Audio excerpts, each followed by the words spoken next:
And thank you for joining us here at GBS News 9. My name is Beatrice Njeri. Our sign language interpreter is Adams Minor, and together we'll be taking you through the stories making headlines tonight. But first, here are the highlights. The nays, 44. Abstentions, 1. The ayes, 281. Hope of salvation from his boss long coming for Gachagua as President William Ruto maintains a deafening silence in the wake of impeachment of his deputy. Can you imagine silent Sundays? Yes, quiet and imagination as churches in Nairobi County reach deal to curb noise pollution dubbed Noiseless Sunday.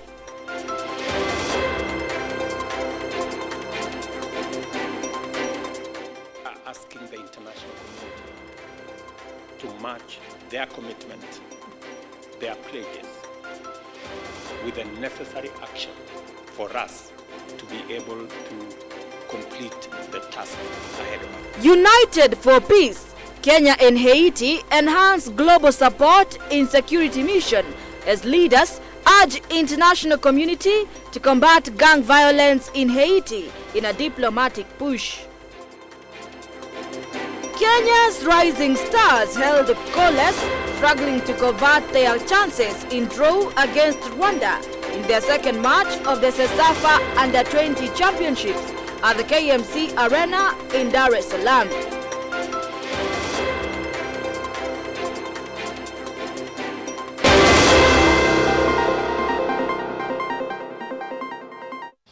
And now, since the motion to impeach the Deputy President was tabled to the National Assembly on the 1st of October 2024, President William Ruto has been quiet and silent about it. And even after the Deputy President's impeachment was approved by the National Assembly, the head of state has distanced himself from speaking over his deputy's impeachment from office, while some of his cabinet secretaries have publicly appreciated the members of the National Assembly, as Davis Karani now reports. The nays, 44. Abstentions, 1. The ayes, 281. President William Ruto has kept his silence on his deputy president's impeachment since it was tabled to the floor of the National Assembly, and even after the deputy president's impeachment motion was passed by a majority vote by MPs, the president has still given a blind eye during the time which his deputy's fate lies in the Senate for hearing and final voting. Now, honorable senators, as you may well be aware, the Senate has been entrusted by the Constitution with a singular role to sit as a quasi-judicial body to investigate any proposed removal from office by impeachment of the President, Deputy President, county governors, and deputy county governors, and to make a determination on the alleged infractions of the Constitution and other laws. As this matter comes before you, I cannot underscore enough the immense public interest that this matter has elicited, and for good reason. Did the DP touch a red line after releasing a statement of having been elected by the people? Ati wabuge wananiuzia uoga ati watanifukuza kwa kazi. Eh? Wananiuzia uoga. Si wananiuzia uoga. Mimi naambia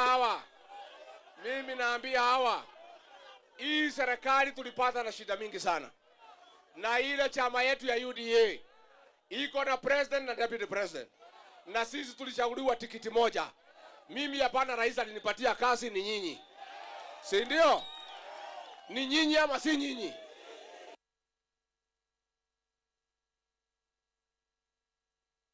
By the state, which included missing them, and his habit started at the time when the president of Uganda, Yoweri Kaguta Museveni, arrived in Kenya in the 19th September, leaving Musalia Mudavadi play his role of welcoming the Uganda's head of state to the country.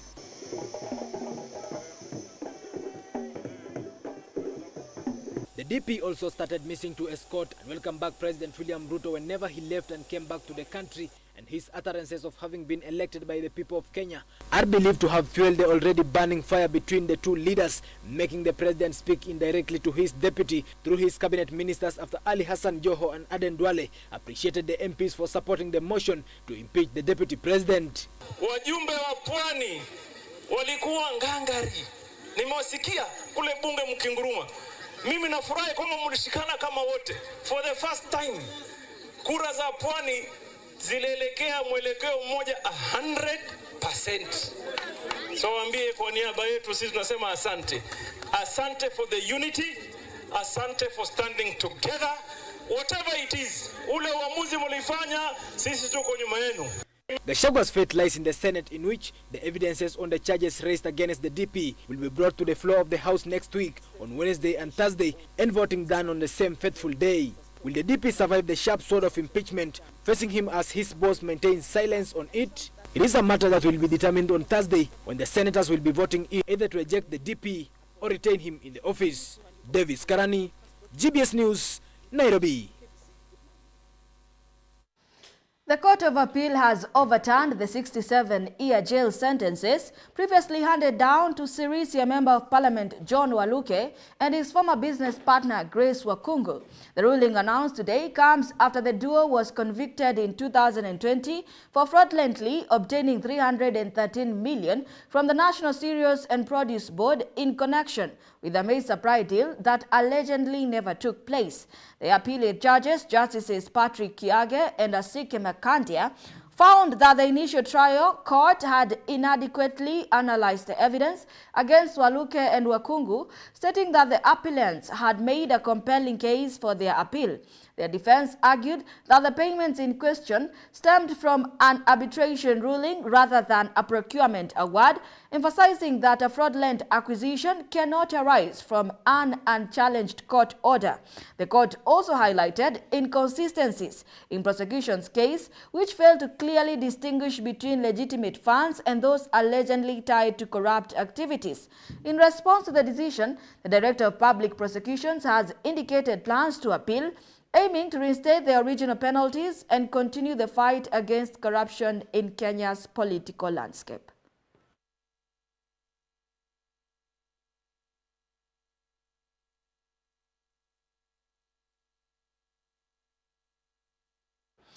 In response to the mounting number of complaints by residents residing near churches to address the issue of noise pollution caused by church services in residential areas, church leaders and the Nairobi County government have reached an agreement to implement a noiseless Sundays. This initiative, born from a meeting led by Environment Chief Officer Geoffrey Mosiria, aims to balance the constitutional right to worship freely with the need for peace in neighborhoods. Key measures include lowering sound levels during services and designating specific locations for night vigils, such as Uhuru Park. Susan Nganga has the details. Napenda kanisa, kelele ya kanisa pia sisi ni watu tunapenda kanisa, si atu tunaionea, lakini wapunguze hizo kelele zao za Friday usiku. In Kenya, the right to worship freely is enshrined in Article 32 of the Constitution. However, this freedom has often clashed with the peace and tranquility of residential neighborhoods, particularly due to the loud noises emanating from churches during services and keshas. In response to the growing complaints, church leaders and the Nairobi County government have agreed to work together to create noiseless Sundays. Make your noise. Make your noise. Make sure that you don't disturb your neighbor. Just as the way the Bible says that love yourself as your neighbor. Love your neighbor. And because we love our neighbors, we want to assure them that we are not going to disturb them. This agreement came through a meeting between church leaders and the county officials, which was led by Environment Chief Officer Geoffrey Mosiria to discuss solutions. Mosiria stated that the county's approach will involve both church leaders and the local community in managing the noise emanating from places of worship. Those churches that want to do kesha in residential area, and we can give them space at Uhuru Park where they can come and do kesha and play loud music, so that at the residential area, at the agreed time, when they do their kesha, there's a time they pray without the microphone. One key aspect of the agreement includes a directive for churches to lower their instruments with strict penalties for non-compliance. The county has made it clear that the preachers leading excessively loud sessions could face arrest if they fail to adhere to these regulations. We are going to arrest those who are not going to follow the law, those who are not going to soundproof. Noise pollution caused by churches has not been a today issue, as some churches have been closed down. Previously, the Environment and Land Court had previously ordered the closure of multiple establishments, including a church in the Mirema estate due to noise pollution. The court ruled in favor of the Amani Residents Welfare Association, which highlighted how loud music and preaching disturbed local residents and disrupted educational activities in nearby schools. Susan Nganga, GBS News.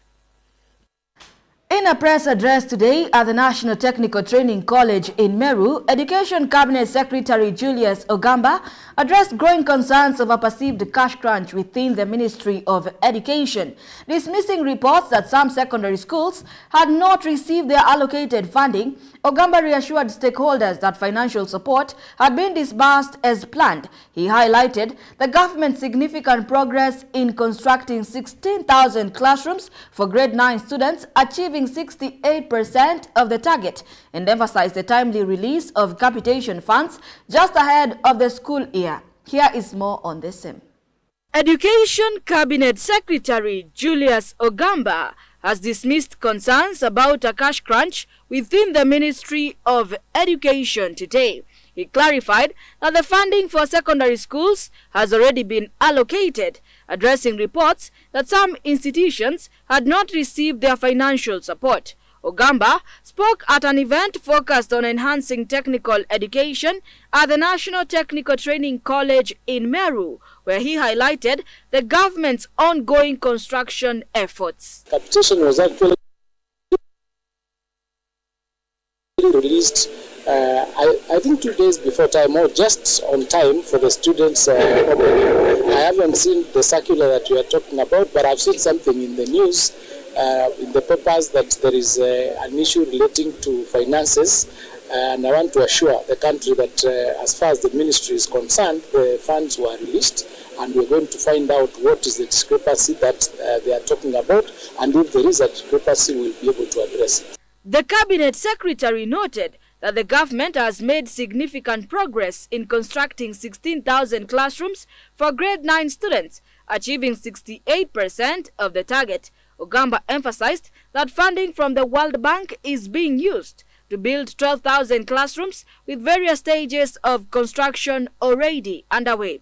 The remaining classrooms will be funded through a matching contribution from the Constituency Development Fund, approximately 7.8 billion. He explained that efforts are being coordinated to avoid duplication, stating that the CDF will do a classroom when the ministry will do the next school. Now, the 16,000 classrooms for grade 9, and I've said this over and over again, an assessment was done, and we need 16,000 classrooms to be able to accommodate grade 9. And so we got funding from the World Bank to do 12,000 classrooms, and we are already at about 68% of those classrooms already built, some completed, some in various stages from foundation to roofing. The balance of those other classrooms are supposed to be done by the CDF, which was a matching fund that the ministry and the CDF gave, amounting to about 7.8 billion, and they'll be dealing with those classrooms in a manner that there is no duplication. As the new academic year unfolds, the Ministry of Education remains committed to addressing any discrepancies and ensuring that all secondary schools receive necessary resources to support student learning. In a significant diplomatic push, Kenya and Haiti are urging the international community to increase support for the multinational security support mission in Haiti. This mission is vital for restoring peace in a country struggling with violence and unrest. During a joint media briefing at State House in Nairobi, President William Ruto and Haiti's Prime Minister Gary Conille highlighted the urgent need for global partners to fulfill their financial and logistical commitments to help sustain and expand the mission, which is focused on combating gang violence and restoring order in Haiti. Here are the details. President Ruto opened the briefing by acknowledging the vital role Kenyan police officers have played in Haiti over the past 11 months. Despite reports of salary delays for these officers, he reassured the public that the mission has a budget to support them until March of next year. We have a budget that takes us all the way to March next year. So in terms of being able to support our officers on the ground, including those who are joining next month, we have resources to make sure that they have every support that they need up to March 2025. The president reiterated the necessity for foreign nations that pledge support to honor their commitments. He stressed that while the current budget supports personnel, additional resources are crucial for enhancing the mission's capabilities. Asking the international community to match their commitment, their pledges, with the necessary action for us to be able to complete the task ahead of us. Prime Minister Gary Conille praised the Kenyan forces for their significant efforts in securing critical infrastructure such as airports and administrative centers since the assassination of President Jovenel Moise in 2021. Our Kenyan brothers and sisters that are working with us, they've engaged in very delicate and difficult operations in the center of the city. They've helped us commence to secure our port. They're involved in patrolling the University Hospital and the administrative area. And more important, they're with us up north, working closely with the police force to address the current threat with the gangs. And they do so with the level of professionalism and expertise that we've learned to trust and admire. So I can tell you safely that, no, we are engaging. President Ruto announced that an additional 600 Kenyan officers are set to be deployed to Haiti in November, which will increase the total number of Kenyan personnel to 1,000. This expansion is expected to bolster the mission's effectiveness in tackling security challenges. As Haiti faces a critical juncture in its history, the call for increased international support resonates louder than ever. Both leaders are hopeful that by working together, they can achieve a peaceful, stable, and secure future for the people of Haiti. Irene Juguna, GBS News. Many thanks for joining this live broadcast. We have a lot lined up for you in our news segment tonight. But first, let us take a quick break. We'll be right back with even more. The gift of a man will place you in a company of great men. Never forget mlango. What two things can you never eat for breakfast? The fact that I started selling art, that's where the interest came in. Yeah, they know, yeah, this thing can pay. And who has been your biggest cheerleader in your art journey? My biggest? Cheerleader. Ule mwenye anakuwa. Oh yeah, IG, I'm artist Victor Mtua. Facebook is Victor Mtua. Of course, the first time I sold my art at relatively 50K. Ati? Time niliuza art yangu like 50K. Oh, Victor, kwanza before hata uoneshane watu paintings zako, nataka kuuliza, if I was to pay you, nikwambie like usiwahi chora tena, usiwahi paint tena, would you? Unaweza acha? You are famous, what will your stage name be? My stage name? Ungekuwa pale kwa stage, ungekuwa unajiintroduce kana nani?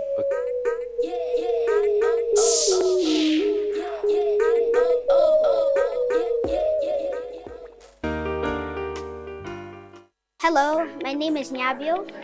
I'm from Mahanim. Call this school a good school because the second my mom saw it, she saw it was Christian-based.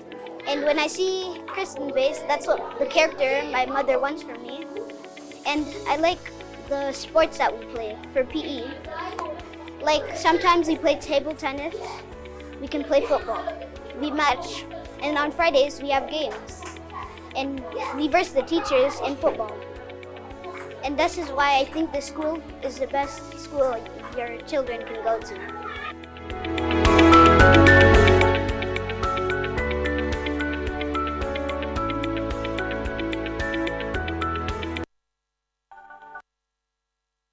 Everywhere, GBS. Welcome back. You're still watching GBS News 9. And now to a sad story. A horrifying gang attack in Port-Sunday, Haiti, has left at least 115 people dead, marking one of the most devastating massacres in the nation's recent history. As the search for victims continues, survivors are calling for accountability and action from authorities who failed to intervene despite prior warnings. Here is that report. Last week on October 3rd, the Grand Griffe Gang launched a devastating assault on Port-Sunday, catching residents off guard as they approached via canoes. Reports indicate that the victims included infants, young mothers, and the elderly, with many suffering from bullet wounds. Local officials, including Mayor Fiva, the mayor of nearby St. Mark,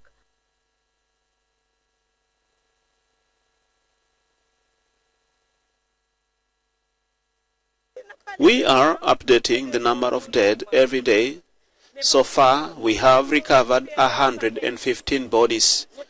Yesterday, they told us they found 4 more bodies that we have not yet been able to identify.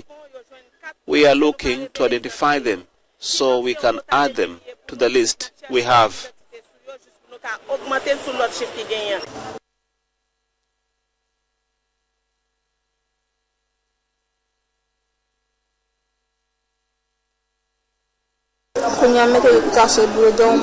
I was hiding with my son behind a vehicle and 2 men appeared and walked towards me. One of them said, "Don't shoot her," but when I ran, the other one shot me in the back. in the aftermath, over 6,200 residents have fled Port-Sunday, seeking refuge in St. Mark and surrounding regions. As the coastal city deals with the sudden influx of displaced individuals, Mayor Fiva has raised alarms about the Grand Griffe Gang's potential to infiltrate neighboring communities. The gang, estimated to have around 100 members, is notorious for a range of violent crimes, including murder, rape, and kidnappings. The international community is closely monitoring the situation as Haiti continues to face an escalating security crisis. Irene Juguna, GBS News. Kenya has officially signed a power deal with India's Adani Energy Group worth 95 billion Kenya shillings to construct 422 kilometers of vital transmission lines despite opposition. Energy Cabinet Secretary Opiyo Wandayi today announced the agreement, which according to him marks a huge shift in the power transmission across the country. Here are the details. Energy and Petroleum Cabinet Secretary Opiyo Wandayi has officially announced the signing of a multi-billion shilling deal between the Kenya Electricity Transmission Company Limited KETRACO and Adani Energy Solutions Limited. CS Wandayi has stated that the deal, estimated at 95.68 billion Kenyan shillings, will see the Indian company develop, finance, construct and operate critical transmission lines and substations across the country. The CS noted that the agreement aims to tackle Kenya's chronic power outages and ensure more reliable electricity access to support the country's growing economy and industrial ambitions. The ambitious project includes the construction of several high-voltage transmission lines and substations as follows: the Gelgel, Thika, Mala and Konza, which is a 400 kilovolts double-circuit line. The next is Rongai, Keringet, Chemoset, which is a 220 kilovolts line, followed by Menengai, Olkalau, Romuruti, which is 132 kilovolts line. It will also include the Lesos substation and Turdiboro substation. In other updates, social media platform TikTok is laying off hundreds of employees from its global workforce, including a large number of staff in Malaysia, as it shifts focus towards a greater use of AI in content moderation. According to Reuters, more than 700 jobs were slashed in Malaysia. TikTok, which is owned by Chinese ByteDance, later clarified that less than 500 employees in the country were affected. According to sources, the employees, most of whom were involved in the firm's content moderation operations, were informed of the dismissal via email and requested anonymity as they were not authorized to speak to media. TikTok confirmed the layoffs and said that several hundred employees were expected to be impacted globally as part of a wider plan to improve its moderation operations. Hilary Kabila, GBS News. Police in Narok Town have arrested a man imposing to be a Kenya Defence Forces official who is suspected to be among criminals terrorizing Narok residents. Narok Central Sub-County Police Commander John Mumanyi said they got information from members of the public that there was a suspicious person who had rented a house in Total Estate. Meanwhile, the State Department for Correctional Services has released 30 inmates from Nyahururu Main Prison to participate in various community service activities in Nyahururu. This group is part of the 132 inmates that the department plans to release to Laikipia County government as part of a prison decongestion initiative. The inmates will serve their sentences while contributing to the community through activities such as tree planting and cleaning public facilities. In other news, crisis is looming in the disputed 44,000-acre Smwea settlement scheme in Bere South Sub-County, Embu, after two factions embroiled in ownership dispute traded threats. On one hand, elders from Gome clan have reportedly threatened to mobilize young people commonly referred to as Gen Z to take forceful occupation of the land they claim to be their ancestral home. Paris Kego has the details. Police in Narok have arrested a man suspected of impersonating a Kenya Defence Forces officer and being involved in criminal activities terrorizing locals. Narok Central Sub-County Police Commander John Mumanyi reported that the suspect, who had rented a house in Total Estate, was identified through a public tip-off. The suspect initially claimed to be Sergeant Joseph Rotich from the KDF. However, a search of his house revealed multiple identification cards, KDF cards with different names, and uniforms from the Kenya Air Force and Kenya Army. Mumanyi said when they traced his records with KDF records, the man could not be positively identified as one who has ever served as a KDF officer. Siku ya leo tumewaita kuwaelezea kuhusiana na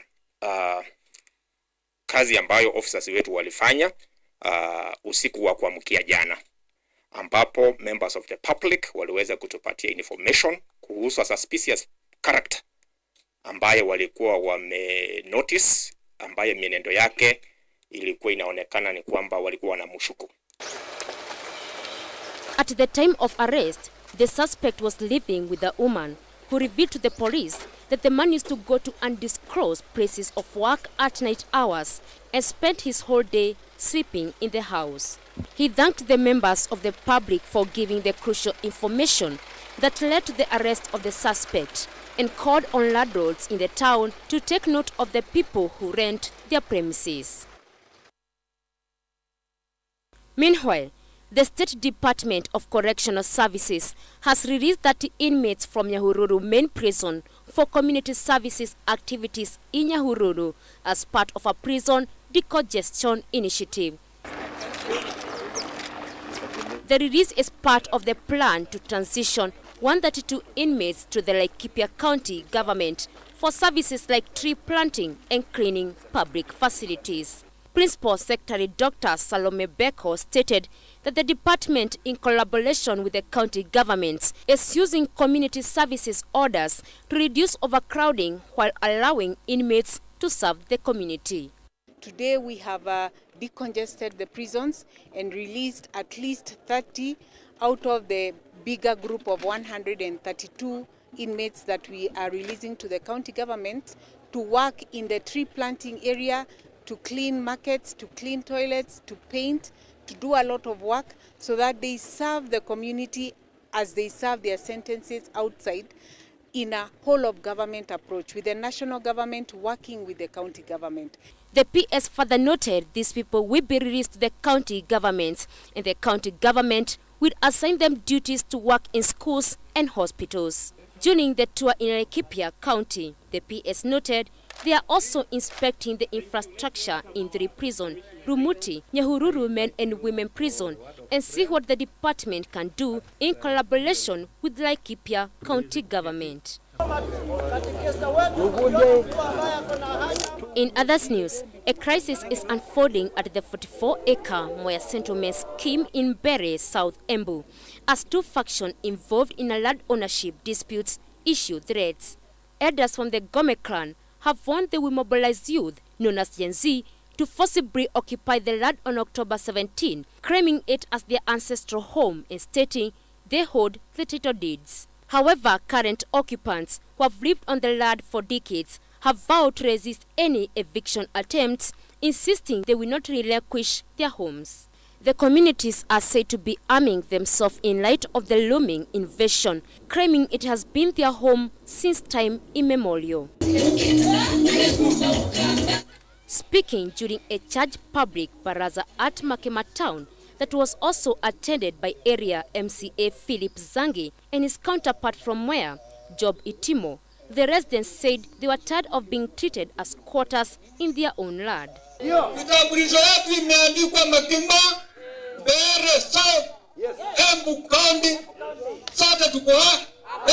Area MCA Philip Zangi accused some leaders of sowing seed of discord by inciting the elders, alleging the land was theirs alone.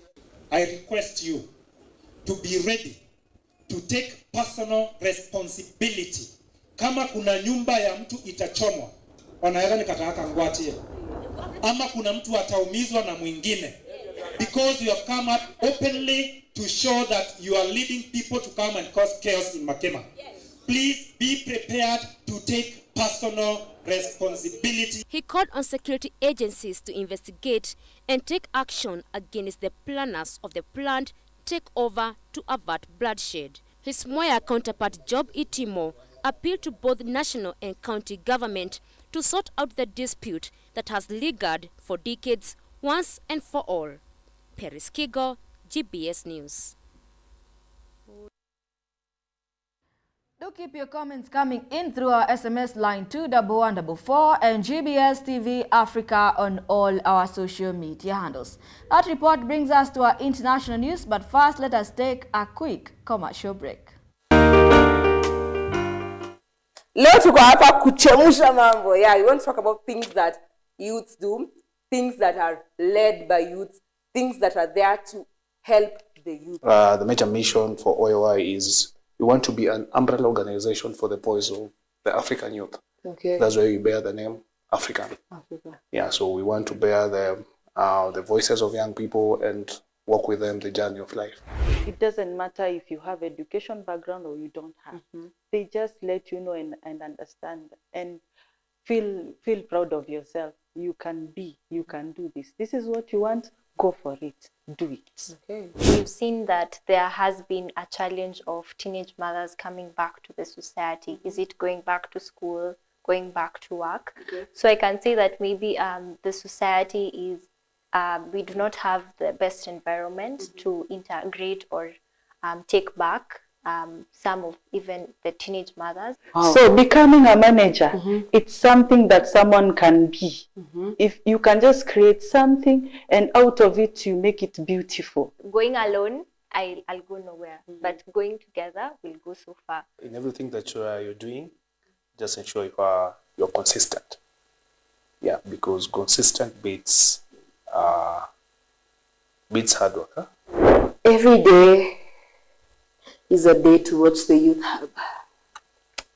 Wow, I like that.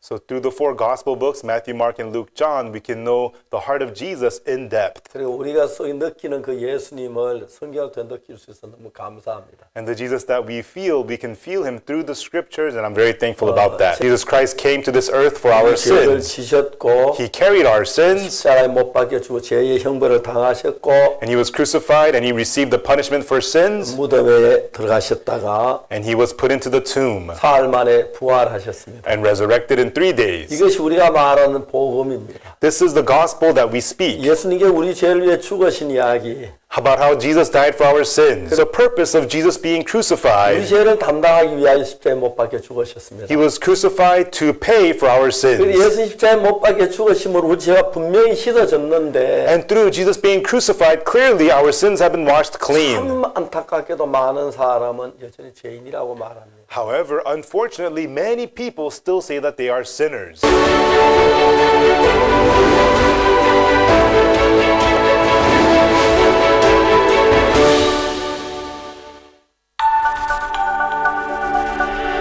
Everywhere, GBS.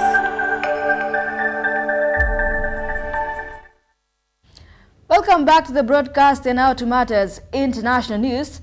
The president of Somalia, Eritrea and Egypt have agreed to boost cooperation for regional security aimed heightened tensions in the Horn of Africa. The three-way summit held in the Eritrean capital Asmara on Thursday was called by Eritrean President Isaias Afwerki and included his Egyptian counterpart Abdel Fattah al-Sisi and Somalia's Hassan Sheikh Mohamud. Here is the full report.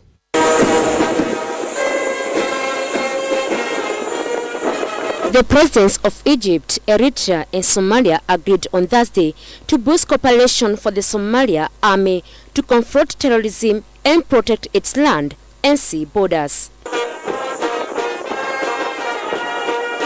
In a statement released by the Eritrean Information Ministry, the three leaders agreed to bolster ties and improve regional stability and the unequivocal respect for the sovereignty, independence and territorial integrity of the countries of the region. The leaders also highlighted the importance of confronting interference in the internal affairs of the countries of the region under any pretext of justification, coordinating joint effort to achieve regional stability and creating a conducive climate for joint and sustainable development.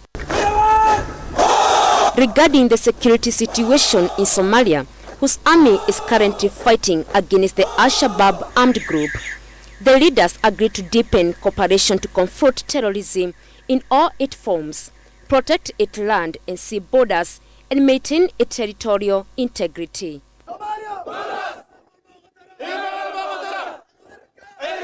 The security agreement could unsettle Ethiopia, which has thousands of troops in neighboring Somalia fighting Al-Qaeda-linked groups, but has fallen out with Mogadishu over its plans to build a port in Somalia breakaway region, Somaliland, which has not been internationally recognized as an independent state. Paris Kigo, GBS News.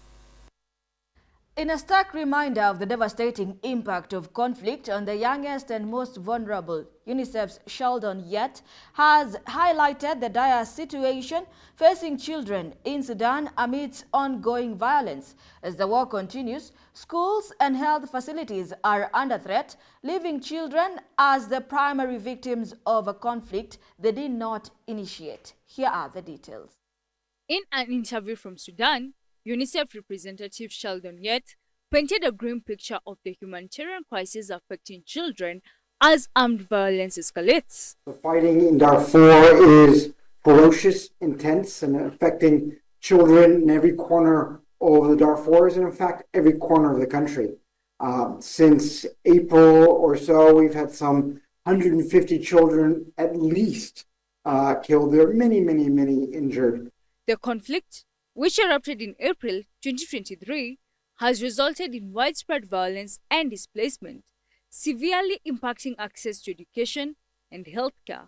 Schools have become battlegrounds and health centers are increasingly targeted, leaving countless children without safe places to learn or receive medical care. Gates detailed the urgent efforts UNICEF is making to combat the spread of infectious diseases in the midst of this crisis, noting the significant challenges faced by humanitarian organizations in reaching those in desperate need. Furthermore, Gates raised alarms about Sudan being the largest educational emergency he has encountered, highlighting the long-term repercussions this conflict could have on the future of an entire generation. Of course, kids didn't start this war. They are not the ones who are really fighting this war. They're not responsible for this war, but they are the victims. As the war continues to ravage Sudan, the international community is urged to take a swift action to protect children and ensure that humanitarian aid reaches those most affected. The voices of children must not be silenced amid the chaos, and immediate efforts are crucial to safeguard their futures. Irene Juguna, GBS News. Votes were being counted by Mozambique's national election authorities on Thursday as civil society monitors were compiling a parallel tally to try to detect possible signs of fraud. The Southern African country voted on Wednesday in a national election that is widely expected to see the ruling Frelimo party extend its 49 years in power. Frelimo has been consistently accused of rigging elections, which it denies. Here is more. As election authority is studying vote for Mozambique national election, another count is underway. Civil society monitors are compiling a parallel tally to try to detect possible signs of fraud. Some observer missions noted issues with preliminary vote counting that took place overnight. More than 200 polling stations denied journalists and observers access to the process. Mozambique's National Election Commission did not immediately respond to a request for comment. In a makeshift data lab at the Center for Public Integrity in the capital, Maputo, staff uploaded pictures of handwritten result sheets from polling stations sent in by their observers. An app they created pulls the data and crunches the numbers. This is very important. First, historically speaking, the electoral process in Mozambique is characterized by fraud and electoral violence, among other things. So the Mozambican electoral process is not free, fair, and transparent. The Electoral Commission is expected to release its first preliminary result on Saturday, with full result not expected for 2 weeks. Past elections have shown significant discrepancies between the official and parallel counts. 4 candidates are vying to replace President Filipe Nyusi, who has served the maximum 2 terms. We are asking all citizens to not create disorder and not agitate others as well, so that everything happens peacefully. Frelimo has put forward Daniel Chapo, 47, a former governor and law professor. His main challenger is Venancio Moldain, an independent candidate who has fired up the country's youth. Analysts expect isolated protest if the outcome is disputed. The winner will inherit an Islamist insurgency in the north that has halted multi-billion-dollar gas projects and displaced hundreds of thousands of people. Other challenges include high debt levels and economic impact of worsening cyclones. Paris Kigo, GBS News. Do keep your comments coming in through our SMS line 21144 and GBS TV Africa on all our social media handles. And now for sports lovers, it is time for your most anticipated part of the news, the sports news. Let's get sporty.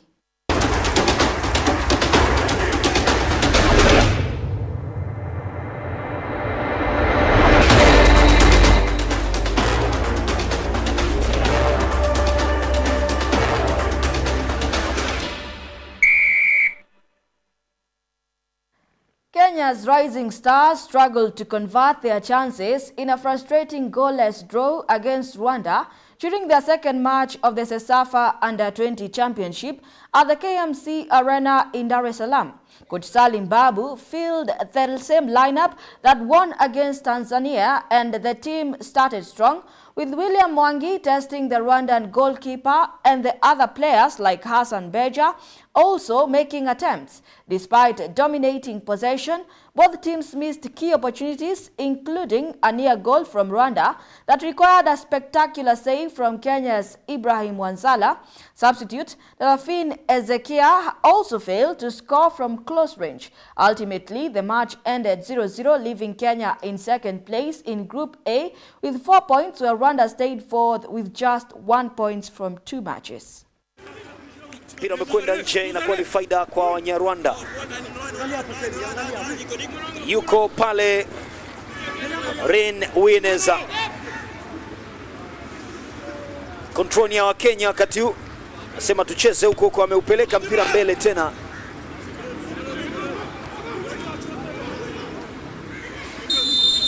Mwamuzi anapuliza kipenga, anasema kwamba ile Kenya. William Kitam amechagua kurudi nyuma akicheza na Baron Osheng. Andres Omondi Odhiambo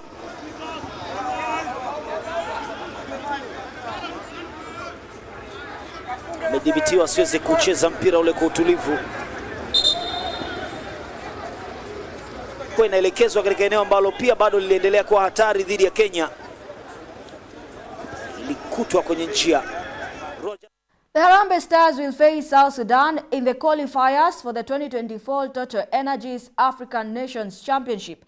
The draw for the qualifiers, conducted by the Confederation of African Football in Cairo, has set the stage for an exciting series of matchups across the CESAFA region. The first leg of the matches are set to take place between October 25th to 27th, 2024, with the return leg scheduled for November 1st to 3rd, 2024. The final phase is set to be held between December 20th to 29th, 2024. In the initial round of the knockouts, Kenya will battle South Sudan, with the winner advancing to the final phase, where they will face the winner between Djibouti and Rwanda. The 2024 CHAN tournament will be co-hosted by Kenya, Uganda and Tanzania from February 1st to 28th, 2025, marking the first time in CAF history that a tournament is jointly hosted by three nations. As hosts, Kenya, Uganda and Tanzania have already secured automatic qualification. Subject to this, CESAFA will have one additional representative at the tournament, while other zones have 3 representatives each. This will be the 8th edition of the CHAN.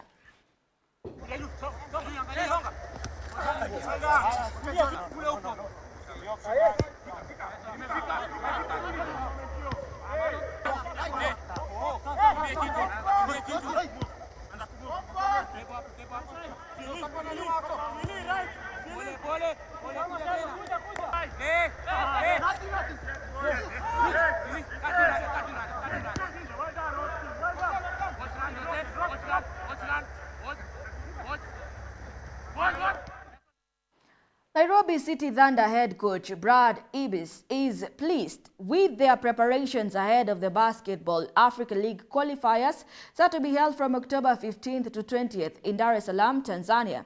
The National Men's Basketball League champions Nairobi City Thunder will face JKT of Tanzania, Hawassa City of Ethiopia, Seychelles Club Buvalon Heat Ushinsi of Comoros, and GNBC from Madagascar, as well as Iraniani of Burundi in the Basketball Africa League qualifiers. After winning the Kenyan League title, Thunder will debut in the competition and hope to qualify for the second round of the 7 teams in the East Division that has Thunder only 2 teams qualified to the next round, which will take place in November. The participating teams will play in a round of robin format, where after the top place teams will qualify for the next round, the qualifying tournament. During the qualifying round, the 16 teams will be divided into 2 of the 8 teams each. The 8 teams in the qualifying tournament will further be divided into 2 groups of 4 teams. Every winner in the groups will qualify for the 2025 championship. Eventually, the 19-year-old Nigerian Neto's going to go around with Tahir's screen. Goes the other way. Neto, skies in, block. Goes. Dominguez. Extra pass. Shot goes up and shot goes in. Bastos. 42.9% in the road to the AL competition. He's got range for short goal. Had the seal. Bastos has the 3. That is some fantastic. Safaricom through M-Pesa has partnered with National Basketball Association NBA Africa to launch a youth basketball development program geared towards empowering the youth by providing opportunities through sports. The program will empower the youth aged 16 and below through regional and national JR NBA tournaments, NBA feed and coaching clinics, and an elite camp for top Kenyan prospects.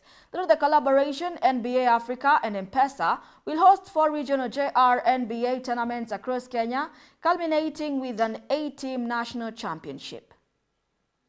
The Junior NBA Fit Clinics will involve life skills seminars and financial literacy training. a product that aims to drive financial inclusion and financial literacy among juniors aged 10 to 17 years. The NBA Africa accredited scouts and coaches will also support coaching and capacity building for junior players through training and mentorship programs. The top 100 talents, boys and girls, will be scouted from the regional tournaments and enroll into the NBA Elite Basketball Camp. They will then have an opportunity to participate in NBA Africa's other elite development initiatives in the continent. For basketball enthusiasts, Safaricom is also offering a bundled product, giving customers access to data packages for NBA content.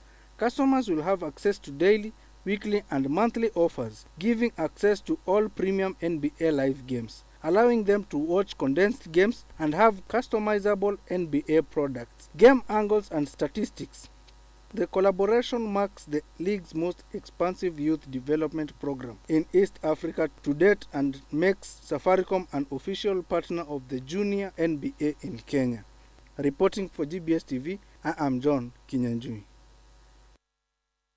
And that's what news brings us to the end of our news segment tonight. Here at GBS News 9, we make your news our business. My name is Beatrice Njeri. Our sign language interpreter is Adam Smina. Good night.